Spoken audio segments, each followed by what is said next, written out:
Welcome to Zilla Fantasy Elite. This is Todd going over your Week 9 DFS plays with the adjusted line report.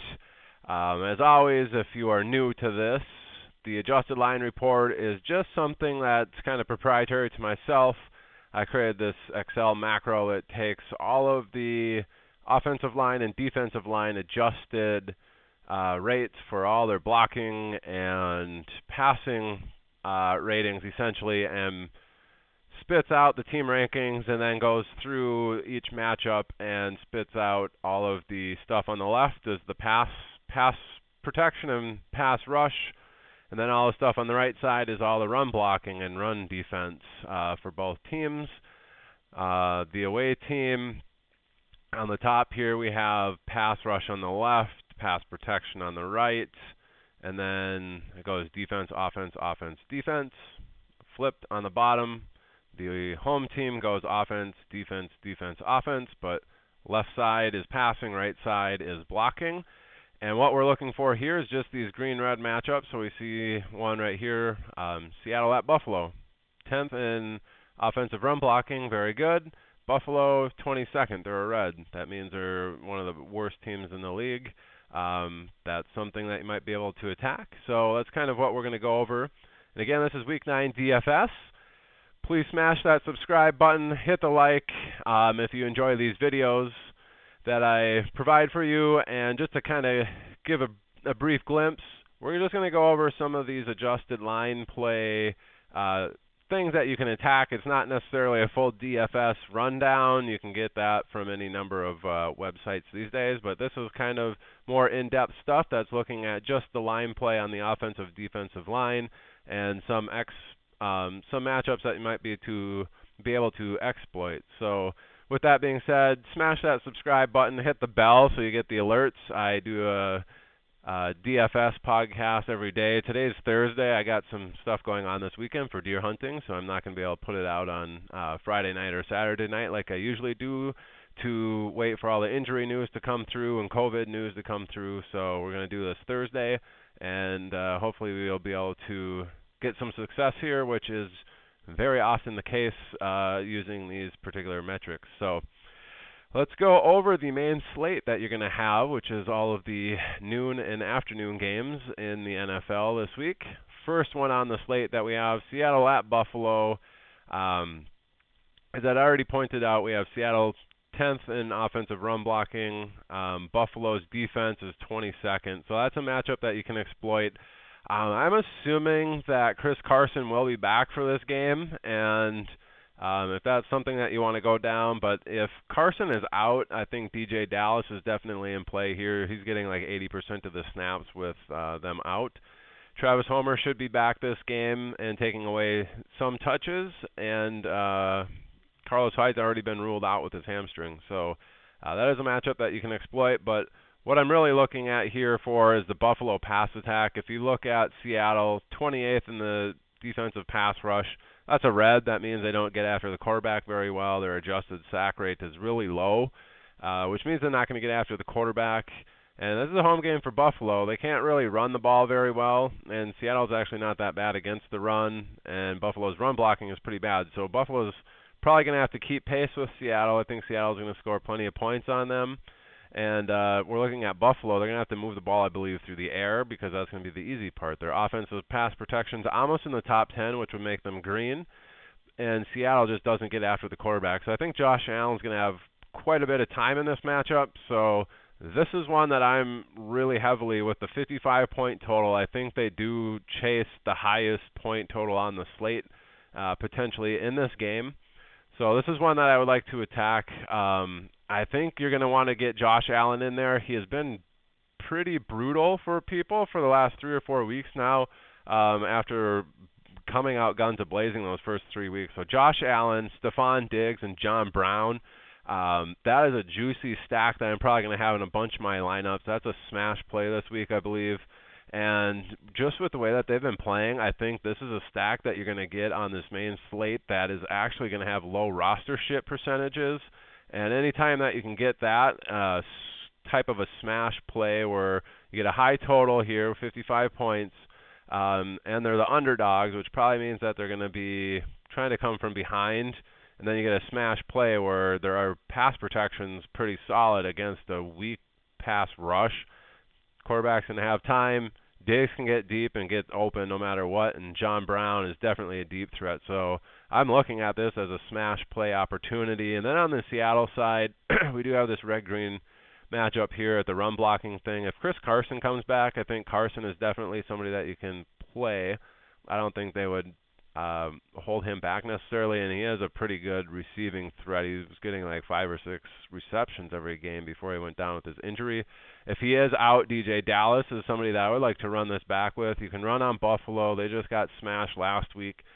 So Buffalo's pass game, run it back with a DJ Dallas type. A lot of people are probably going to be going after the Seattle pass catchers there. Their pass protection isn't that good, and Buffalo's pass rush is actually pretty solid. So if you're going to run back on the Seattle side and not do the running back, which I think would be a wise idea, the shorter underneath routes for Seattle would be somebody that you could attack, which Lockett's probably the most obvious beneficiary with the lower end A-dot compared to DK Metcalf, who's just torching people deep. So that's that game. We'll move on from there to the Denver-Atlanta game. There's nothing really of note here other than this red-green matchup here with Atlanta's adjusted line yards on the defense, so their defense against the run is green. Denver's run blocking is actually red. So I'd expect Denver's pass attack to be pretty stifled in this, and I think Atlanta at home is going to score quite a few points. Denver, obviously the underdog here, 50-point total is pretty solid. And then if we look, okay, well, they're not going to be able to run the ball. Denver's probably going to have to pass it, and they're likely going to be behind. What's the thing look like here? Well, Denver's pass protection is not very good, but look at Atlanta. Their pass rush also not very good. So I think Locke will actually be able to get some time in the pocket there, which might not always be the case with the line, and that's perhaps why he's looked so bad. I believe Atlanta will be able to score on Denver. They do have a pretty good pass rush there, but I think Atlanta is good enough that they can score some points. And if you're going to attack this game at all, avoid Denver's rush attack, and then I would be looking at Drew Lock potentially as a streamer. It's going to be super low owned, and then you could potentially Atlanta's kind of a funnel to the tight ends, so running a very unconventional stack of quarterback tight end might be viable in this game, and you're looking at Noah Fant, or if you're looking for somebody really cheap, you get Albert Okwuegbunam, the rookie tight end there. I think he'll actually keep pace with Fant in this one, and he's a cheaper option, but either of those two tight ends I think are all right plays. Fant's the less risky play. Okwuegbunam's the cheap play who could match or outproduce Fant there with Drew Lock as the quarterback. Been hearing from some other people, Atlanta people are super high on Julio Jones this week because Ridley's supposed to be out, and that might be something you want to pay attention to. Chicago, Tennessee. The big note of here is Chicago's time to throw the ball. If you look at that, offensive pass protection's 14, so it's kind of middle of the road for Chicago, but Tennessee dead last in pass rush defense, which means they are not getting after the quarterback. Nick Foles is going to have plenty of time to throw the ball, and if you have watched any of these Chicago games, they try at least 2 or 3 deep shots to Darnell Mooney every single game. The guy is constantly open, and Foles misses him all the time. And virtually every single time that they throw this, he is under duress, and he can't get time to set his feet and get an accurate pass off. I think this is where it's going to happen. They do have 46.5 point total on this slate, which is not very good, but this wouldn't be a game that I'd be looking to attack completely in general, but I think Chicago is going to have plenty of time to pass the ball, and I think that's going to lead to at least 1 or 2 deep shots going to Mooney and hitting, and they're like Mooney should have 7 or 8 touchdowns easy now. He has been just destroying people deep. The one thing, a little underground stat here, Tennessee, they're not that bad against the wide receiver ones. They're obviously not very good, but they've just been getting slaughtered by the team's wide receivers too, and that's where Darnell Mooney is. He's up in the 80 percentile now for snap percentage is. So if you look at that game, I think Mooney is kind of in a smash spot here. Foles has been bad on those deep shots, and I just think he's going to have time in this matchup and be able to connect on at least one of those to Mooney. Like, I would be 0% surprised if Mooney has a touchdown of 60 yards or longer in this game. So watch out for that one. Let's go on to the next Detroit-Minnesota game. This one's kind of up in the air as far as what is going to happen on Detroit's end. Matt Stafford might be out in this. With that being said, Kenny Golladay is out for sure. I can't remember if they put him on IR, but he's out for this game for sure. Kind of earlier, you're looking with Golladay out at Quintez Cephas getting some playing time. He has not played in the last 4 weeks, so he's somebody that's going to be super low owned, but Marvin Jones was probably likely the beneficiary of Golladay going out and getting more targets, but if Stafford's not going to be there, I just don't know how Detroit's necessarily going to move the ball all that well. You can see they're red in pretty much everything. And they're also not favored in this game. So I think Minnesota's going to be up. You know all about Dalvin Cook. Detroit's defense, 24th in the defense adjusted line yards. Minnesota's 4th in run blocking offense. There's an absolute smash play. Dalvin Cook, get him into every single one of your lineups. He will probably be the top running back yet again. 4 touchdowns last week.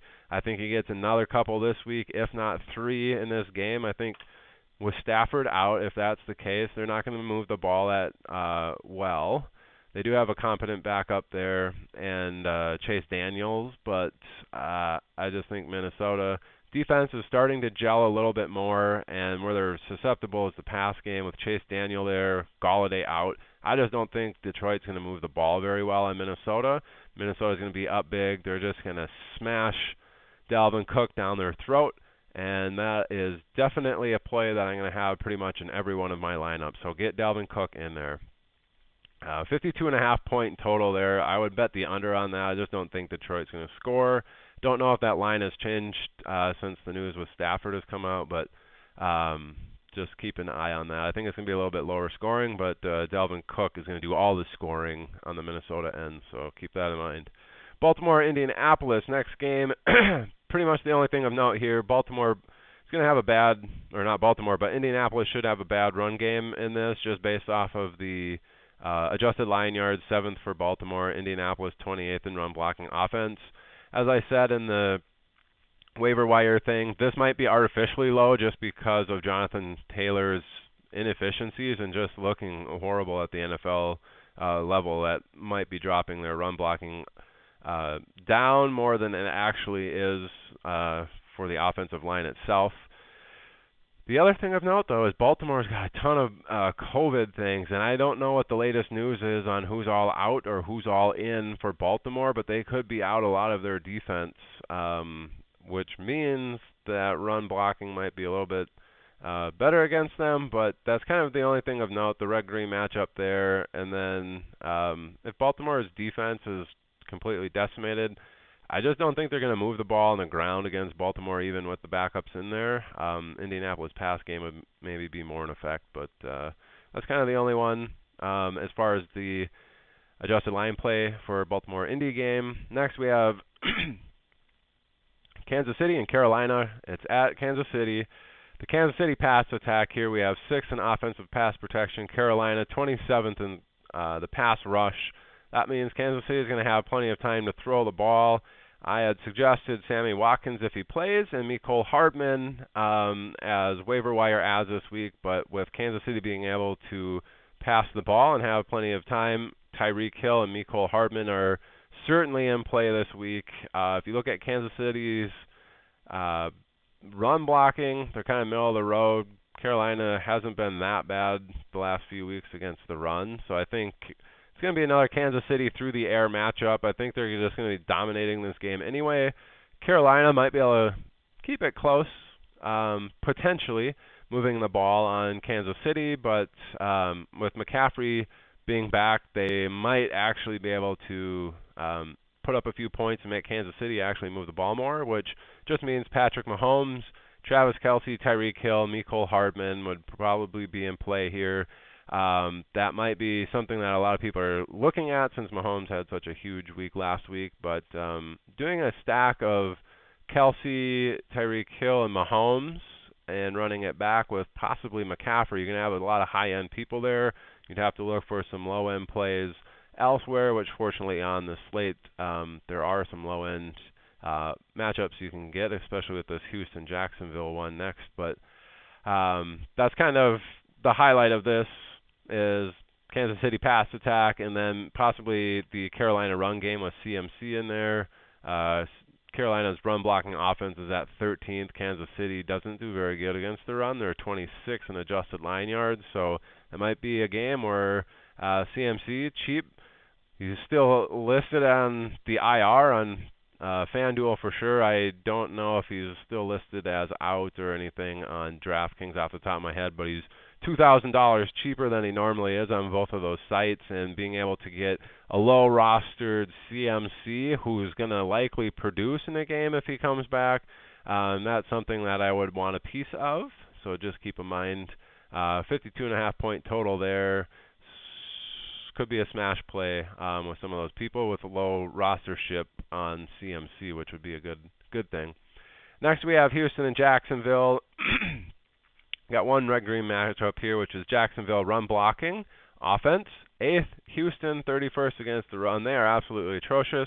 Fire up your James Robinson in this. Jacksonville actually is an underdog. They have Jake Luton, the 6th round rookie that's going to be starting in this game, which I think is going to force them just to run the ball even more. I don't think they're dummies over in Jacksonville. I think they know Houston's run defense is bad, and they're just going to jam the ball down their throats. And it's going to be Jacksonville run attack, scoring on the rush attack, and then Houston's probably going to be running it back with Jacksonville's 32nd rated 31st ranked rush defense, so they're not getting after the quarterback. Houston 30th against the pass rush, so their pass protection's 30th, but Jacksonville equally as bad there. I think uncharacteristically. Watson's going to have more time than he's used to, which means Brandon Cooks and Will Fuller are in play. Watson, I believe, would be in play as well during this matchup. So this is one that I'd like to stack as well. 50.5 point total, so pretty decent there. You could run something of a Deshaun Watson, Brandon Cooks, Will Fuller. Brandon Cooks is going to be cheap on a lot of your sites if you're looking to get in one of these cheap wide receivers in this game. And then running it back with the James Robinson, I think that would be a really smart stack there. And I think Houston just got a few people on the COVID list, but defensively, I think Houston is a defense that you could attack there with Jake Luton, potentially throwing a pick six. Those late-round rookies are pretty good at doing that. So keep an eye on that with the COVID stuff. It was their linebacker and I think one of their D linemen that had COVID or were contact traced. So one of them will be out, but Houston might be a decent defense there against that Luton. New York Giants, Washington. We do have a red-green matchup here, which is 8th against the run for Washington and 32nd worst offensive run blocking unit, Giants. Obviously, you don't want to start the Giants running backs in general anyway. Washington's pass rush is 2nd. Giants pass protection 16th. Washington defense would be in play here as an option in DFS. And then we're also looking at Washington's pass protection being one of the worst. Giants towards the top end of the middle of the range. And they got Kyle Allen there, who has thrown plenty of pick sixes in his career. Super deep, like Giant deep sleeper. The New York Giants might be an all right play there against Washington. Otherwise, I'm kind of avoiding, based on the adjusted line play, anything on that end. Las Vegas and Chargers matchup. On to the next one. Las Vegas got a bad pass rush here, looking at 29th. The Chargers, not the Clippers. The Chargers are 13th, so on the higher end of the middle of the pack. In the NFL for pass protection, Las Vegas just doesn't get after the quarterback. I believe we're going to see some time for Justin Herbert, which means more deep throws and just a ton of receptions for Keenan Allen. And then the deep throws likely going to Mike Williams. Guyton, if you're looking for somebody that's ultra cheap to get in because you're running the Kansas City stack with CMC, who's most expensive running back on the slates for both sites, you could be looking at the Guyton from the Chargers there as a deep threat. He catches one ball for 70 yards pretty much whenever he does get a reception, so that could be a super deep, cheap guy that you're looking at. Otherwise, Mike Williams is the typical deep threat in that offense that you could attack, and I think that's about the only thing. Herbert, Mike Williams, Keenan Allen in that, and then on Vegas side, just based off of the adjusted line play, nothing is speaking out. There's obviously plays that you could get on that. That is a 53-point Vegas line on there, so they're expecting tons of points there, and that might be good for your Chargers players. They're probably going to be low rostered as well. On to the next one, Pittsburgh, Dallas. Obviously, the big thing that's going to pop out to you here is Pittsburgh's defense. You look at it against the pass rush. First, Dallas just terrible, 17th against opposing defenses. Pittsburgh's favored super high. You got Dallas like 4th or 5th string quarterback's going to be in there. Pittsburgh easily could have 1 or 2 pick sixes in this game if that's what they decide to do. Otherwise, I think the Pittsburgh pass attack, if you kind of look at it, their pass protection 4th, top 4 in the league. Dallas doesn't really get after the quarterback very well. And then the run blocking is kind of moot. Both of them are really bad run blocking for Pittsburgh, and Dallas against the run is also pretty bad. I think Pittsburgh is going to be able to move the ball through the air, and I think that's what they're going to do for a few touchdowns. So if you want to attack a piece in the air for Pittsburgh, you can be looking at Deontay Johnson. He is still super cheap, or a Claypool. I would avoid Juju Smith-Schuster. Next in line here, we have Miami-Arizona game, 48-point total there. Based on the adjusted line play, nothing is really popping out here other than the Arizona rushing attack. Maybe Miami is 30th in adjusted line play for the run. Arizona's not that good at blocking it, but Chase Edmonds is going to be getting the vast majority of the work there, and I think Arizona is going to be able to move the ball a little bit on Miami. Miami's passive defense is actually really good. They don't allow very many wide receiver fantasy points in general, or wide receiver yards. So I think Arizona's going to it's going to be a run game for them, and I think Edmonds is going to get a lot of play there. So that's somebody that you could be looking at. And then I think that's it for that main slate. New Orleans, Tampa Bay is a Sunday night game, and the Jets and Patriots are on the other slate. Let's just run that back real quick. Seattle, Buffalo, you're looking at possibly DJ Dallas if Chris Carson doesn't play. Chris Carson potentially if he does play, and then smashing that Buffalo pass attack. I think Josh Allen's going to have a monster game. You're going to be passing it to Stephon Diggs and John Brown. I think each of those guys score this week. Denver, Atlanta game. I said bad run game for Denver. You can kind of avoid them and potentially go after the air attack there with the tight ends in Denver. Lock is a low priced quarterback play if you want to punt the quarterback. But other than that, the only position I'd be attacking in this is the Denver tight ends. Albert Okwuegbunam if you want a cheap option, or Noah Fant if you want the safer floor option. Both of those guys seem to have the same ceiling at the moment, so keep that in mind when you're setting your lineups. Then the next game on here, Chicago, Tennessee. I do have the note on here that Chicago is going to have time to pass the ball. Tennessee doesn't get after him. Darnell Mooney, probably your deep threat. Look for him to score a deep bomb in this game. Detroit, Minnesota. COVID. Stafford might not be playing, but this is a smash play. You're looking at Dalvin Cook.